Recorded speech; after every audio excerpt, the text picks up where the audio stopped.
అరే భీష్మ, ఆ రిపోర్టర్ కోసం పోయిన వాడికి రాలేదేమ్రా? అన్నా వస్తూనే ఉంటారులే అన్న. అరే భీష్మ, ఆ రిపోర్టరే కాదురా, ఈరోజు పంతుల సంగతి కూడా చూడాలా. వాడిని కూడా పట్టుకురండిరా. రండిరా.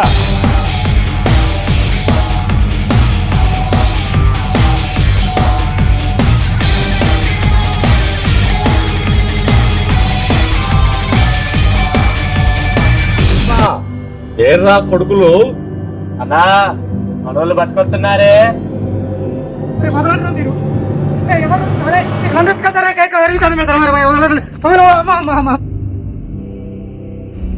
నన్ను ఎక్కడ తీసుకొచ్చారా మీరు?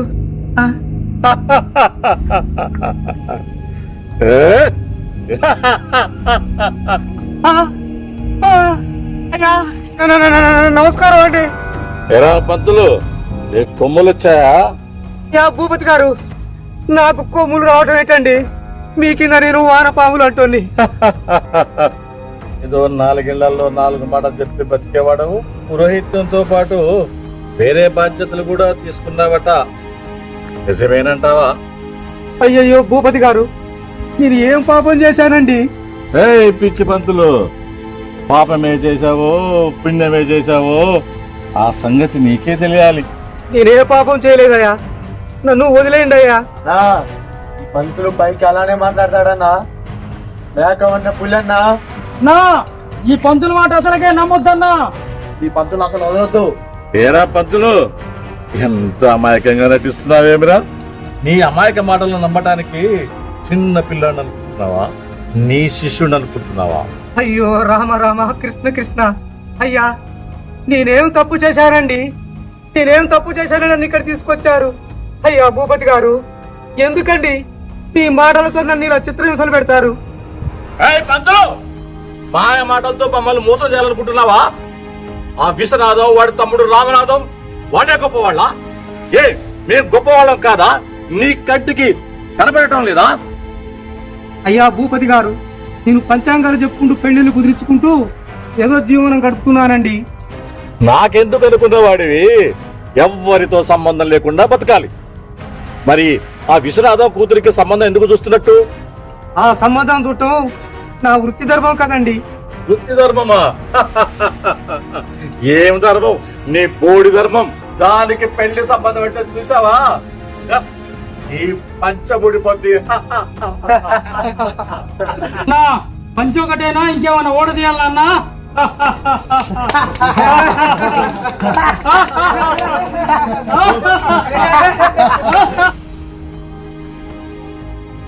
మొదట పంచ మాత్రమే, ఆ తర్వాత అన్ని వదిలేసి నగ్నంగా పరిగెత్తాల్సి ఉంటుందిరా. సర్వశాస్త్రాలు పఠించిన వాణ్ణి, పండితుణ్ణి. అలాంటిది నన్ను అలా మాట్లాడటం సబబు కాదు భూపతి. సర్వశాస్త్రాలు పఠించి పండితుడై ప్రజాసేవ చేస్తున్నావా, లేక ఆ విశ్వనాథం మోచేది గంజి నీళ్లు తాగుతున్నావా? భూపతి గారు, నేను చేసేది లోక కళ్యాణార్థం కోసం. అలాంటిది ఎవరి మోచేతి కింద గంజి దాగి బ్రతకాల్సిన అవసరం నాకేంటి? అలాంటప్పుడు ఆ విశ్వనాథం ఇంటి చుట్టూ, రామనాథం ఇంటి చుట్టూ ఎందుకు చక్రాలు కొడుతున్నావంట? విశ్వనాథం, రామనాథం ఈ ఊరికి 2 కళ్ళ లాంటి వారు. అలాంటి గొప్ప వారితో స్నేహం చేయడం తప్పంటారా? తప్పే అంటాను. 100కి 100 పాళ్ళు తప్పే అంటాను. ఎందుకని? ఎందుకంటావా? వాళ్ళిద్దరూ నా శత్రువులు. పంతులు, నువ్వే కాదు, ఈ ఊళ్ళో ఆ విశ్వనాథానికి, రామనాథానికి ఎవరు దగ్గరగా ఉంటారో వాళ్ళంతా నా శత్రువులే. భూపతి గారు, ఈ దుర్మార్గమైన ఆలోచన మంచిది కాదు. పిచ్చి పంతులు, నోరు మూసుకోరా.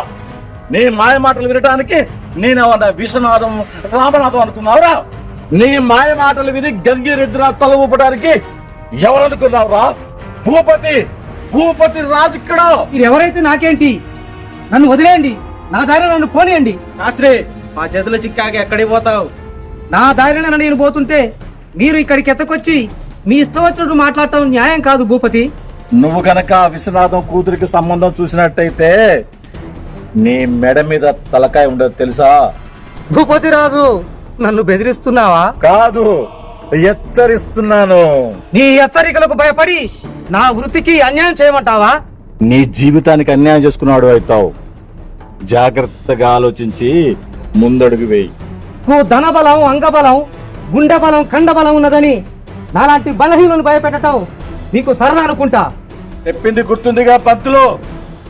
నేను చెప్పింది చెప్పినట్టు జరగాలి, లేకపోతే గుర్తుందిగా. ఈ పంతులు బయట రా.